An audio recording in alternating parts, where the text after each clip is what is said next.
Axle skeleton है human skeleton में, उसका सेकंड पार्ट है जिसे हम वर्टिब्रे कॉलम्स का नाम देते हैं।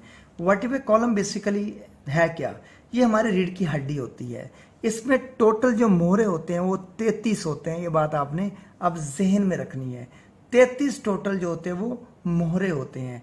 अब the vertebrae column extends from the skull, ये खोपड़ी से स्टार्ट होता है टू द पेल्विक रीजन, और हमारे कूल्हे वाले रीजन में जाता है, जहाँ कूल्हे की हड्डी है वहां जाके ये फिक्स हो जाता है।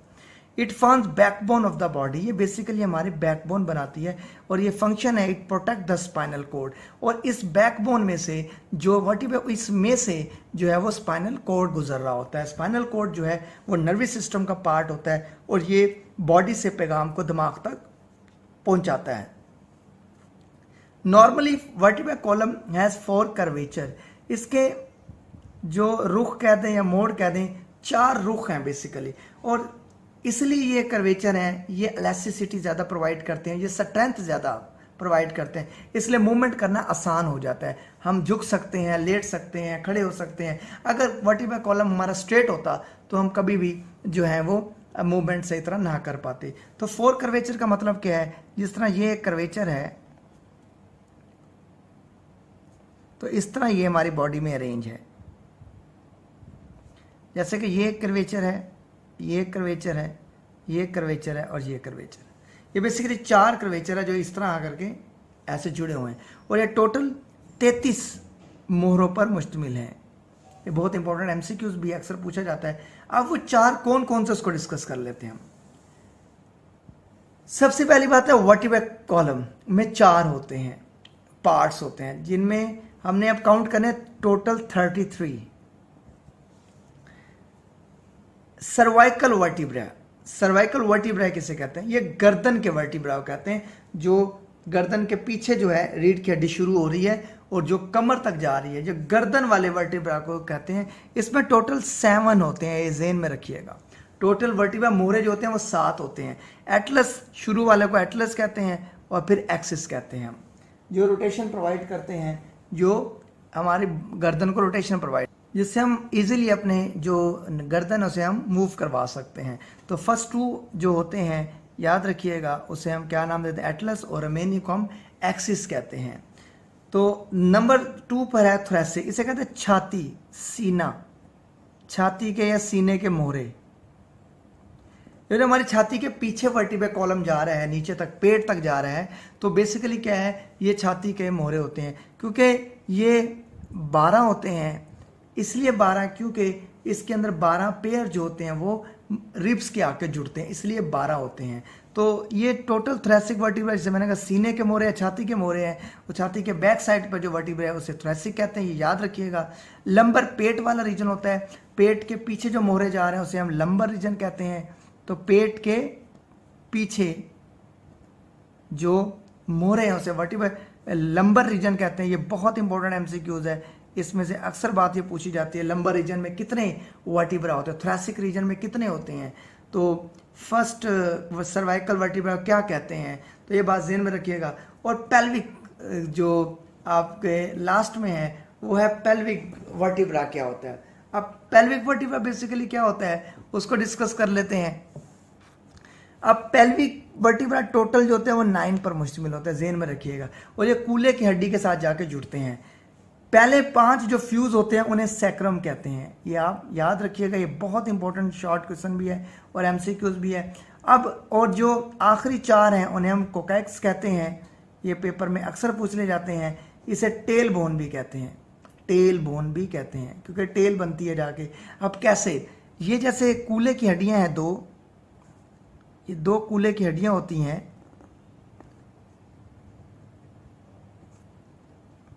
ये जो वर्टिब्रे कॉलम ऊपर से आ रहा है, कमर से आता हुआ, ये कूल्हे की हड्डियों के साथ जाके मिलेगा, और कूल्हे की हड्डी में जाके जो पहले 5 बनेंगे इस तरह के, वो ये आपके सामने ये 5 बन गई। तो ये आपस में फ्यूज हो गए, ऐसे ये इसके साथ ऐसे जुड़ गई, इसे और मजबूती दे दी हमारे पेल्विक रीजन को। ये 5 इस तरह फ्यूज हो गए, और उसके बाद जो 4 हैं वो अलग से एक टेल की शक्ल में इस तरह इसके अंदर क्या है फ्यूज हो जाएंगे। तो ये बेसिकली क्या है, टोटल 9 जो है ये कूल्हे की हड्डियों में पेल्विक रीजन में आके ये आपस में जुड़ जाएंगे। सेम ऐसे ही जैसे कि आप ये देखें, ये पेन्स के दरमियान ये कूल्हे की हड्डियां दो मेरी फिंगर्स, और इनके दरमियान जो पेन है ये क्या है, ये वर्टिब्रल कॉलम है। तो इस तरह ये फिक्स हो जाती हैं और इस तरह और ज़्यादा क्या है, ये उन्हें मजबूती प्रोवाइड करती है बेसिकली। तो ये आपका थोड़ा सा इंफॉर्मेशन हो गया है वर्टिब्रल कॉलम के बारे में। उसके बाद वर्टिब्रल कॉलम के बारे में पढ़ने के बाद अब थर्ड हम पढ़ने लगे हैं रिब केज, जिसे हम कहते हैं पसलियों का एक जाल या पसलियों का पिंजरा भी हम बेसिकली इसे नाम देते हैं। अब ये बेसिकली है कि हम इसको तफसील के साथ पढ़ते हैं, बहुत इंपॉर्टेंट बात है इसके अंदर।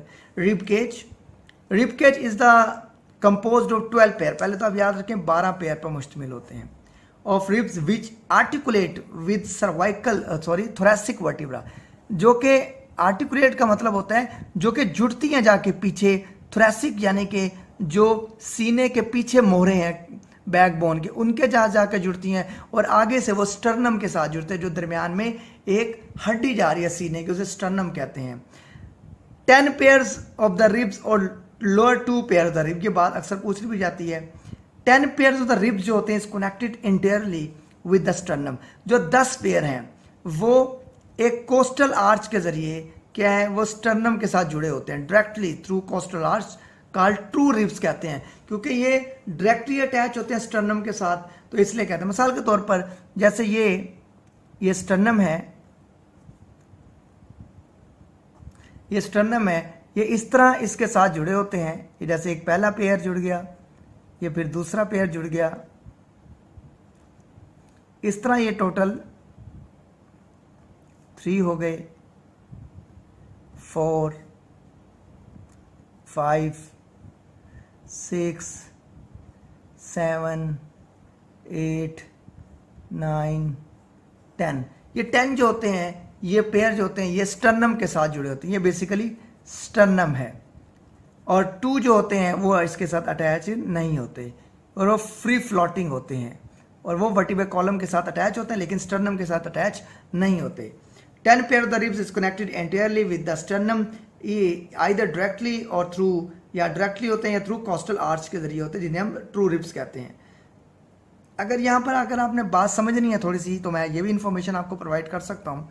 स्टर्नम के साथ डायरेक्टली और थ्रू ये 2 लफ्ज आ रहे हैं, तो याद रखिए कि पहले 7 पेयर डायरेक्ट अटैच होते हैं, 10 में से पहले 7 पेयर डायरेक्ट अटैच होते हैं, और बाकी 3 पेयर जो होते हैं वो कोस्टल आर्च के जरिए जुड़े होते हैं। तो इसलिए ये बात यहाँ पे की जा रही है आइदर डायरेक्टली और थ्रू का मतलब है 3 पेयर जो होते हैं 10 में से वो जो जुड़े हुए हैं स्टर्नम के साथ वो कोस्टल आर्च के जरिए, और 10 बाकी डायरेक्ट जुड़े हुए हैं किसके साथ, स्टर्नम के साथ। Lower 2 pairs of the ribs, lower 2 ribs pair of the ribs जो है आर कॉल्ड फ्लोटिंग रिब्स कहलाते हैं। फ्लोटिंग का मतलब होता है जैसे वो ऐसे मौजूद है बगैर किसी चीज़ के साथ, अटैच नहीं है आगे किसी भी स्ट्रक्चर के साथ, तो पीछे वो जो अटैच हैं वो किसके साथ अटैच हैं, वो वर्टिब्रल कॉलम के साथ अटैच हैं, जबकि आगे वो स्टर्नम के साथ अटैच नहीं है, they are not attach with the sternum के साथ वो अटैच बिल्कुल भी नहीं है, इसलिए इन्हें फ्लोटिंग कहते हैं। फंक्शन बहुत अहम है।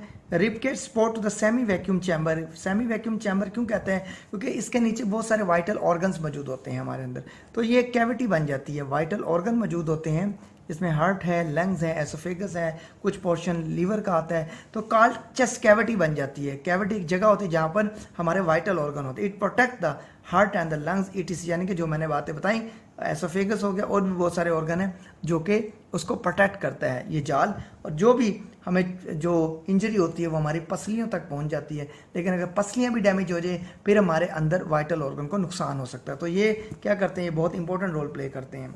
उसके बाद स्टर्नम हमारा चौथा पार्ट, इस तरह हमारा एक्सल स्केलेटन जो है ये इख्तिताम पजीर हो जाएगा सवाल। Sternum is the bone of the axial skeleton. अब ये एक्सल स्केलेटन की बोन है through which the 10 pairs of the ribs is connected. अब इसको आगे भी हम डिस्कस करेंगे क्योंकि इसके साथ बहुत सारी बोन्स और भी जुड़ी होती हैं, वो हम अपेंडिकुलर में पढ़ेंगे। तो 10 पेयर एक्सल स्केलेटन की 10 पेयर जो है, जो स्टर्नम एक्सल एक ही होता है स्टर्नम, ज़हन में रखिएगा, ओनली 1 बोन्स जो होती हैं वो क्या है, वो किसके अंदर होती हैं, वो स्टर्नम में होती है, सिर्फ स्टर्नम एक बोन है, उसके साथ 10 पेयर लगे होते हैं किसके, रिब्स के, और कोई चीज़ उसके साथ अटैच नहीं होती। बाकी जो अटैच होती हैं बोन्स वो अपेंडिकुलर स्केलेटन की अटैच होती। अब हमने कहा था कि जो टोटल्स बोन्स हैं वो इसके अंदर 80 है, तो हम 80 काउंट कर लेते हैं। हम 80 को किस तरह काउंट कर लेते हैं, हमने ये बात डिस्कस की थी कि टोटल बोन जो है वो 80 हैं स्कल के अंदर। अब आपने देखा स्कल में टोटल बोन्स 22 हैं, ओके। उसके वर्टिब्रे कॉलम आपके टोटल 33 है। रिब्स आपकी 12 पेयर है, तो 12 को अगर हम 2 से मल्टीप्लाई करें तो 24 बनते हैं। स्टर्नम 1 है। तो इस तरह अगर हम इन्हें काउंट करें तो ये हमारे पास बनती हैं 8, 3 to 5, 7, 0 और ये 8। तो इस तरह ये हमारे पास क्या है, ये 80 बोन्स बनती हैं एक्सियल स्केलेटन के अंदर। जिसको हमने स्कल पढ़ा, स्कल के अंदर आपको देख लें हमने टोटल बोन जो पढ़ी हैं वो 20 पढ़ी हैं, आपके सामने देख लें, जिसके अंदर 22 पढ़ी हैं, 8 क्रेनियम है, 14 जो है वो क्या है, वो फेशियल बोन है। तो उसके बाद जो हमने वर्टिब्रे कॉलम को डिस्कस किया, वर्टिब्रे कॉलम में हमने टोटल 33 को डिस्कस किया, जो हमने डिफरेंट कर्वेचर में डिस्कस किया, कर्वेचर में कौन कौन से होते हैं। और उसके बाद हमने रिब्स को देखा कि रिब्स के अंदर कितनी होती हैं। तो रिब्स के अंदर बेसिकली हमने देखा कि 24 होती हैं। 10 पेयर जो होते हैं वो जुड़े होते हैं स्टर्नम के साथ, 2 पेयर जुड़े नहीं होते स्टर्नम के साथ, और वो पीछे जुड़े होते हैं वर्टिब्रे कॉलम के साथ। और ये पीछे वर्टिब्रे कॉलम के साथ रिब जुड़ी हुई है और आगे से वो स्टर्नम के साथ जुड़ी होती है। तो लोअर वाले स्टर्नम के साथ नहीं जुड़े होते। फंक्शन आपने देखा बहुत अहम है, और स्टर्नम आपने देखा कि 1 है। तो इस तरह ये आपके पास टोटल बोन्स जो हो गई हैं वो 80 बोन्स हो गई हैं। अब हमने 126 बोन जो कि सेकंड पार्ट है अपेंडिकुलर स्केलेटन ह्यूमन स्केलेटन का, अब उसके अंदर हमने काउंट करनी है 126 बोन। वो हम इंशाल्लाह ताला अपने नेक्स्ट लेक्चर में डिस्कस करेंगे। Thank you so much. अल्लाह हाफिज़।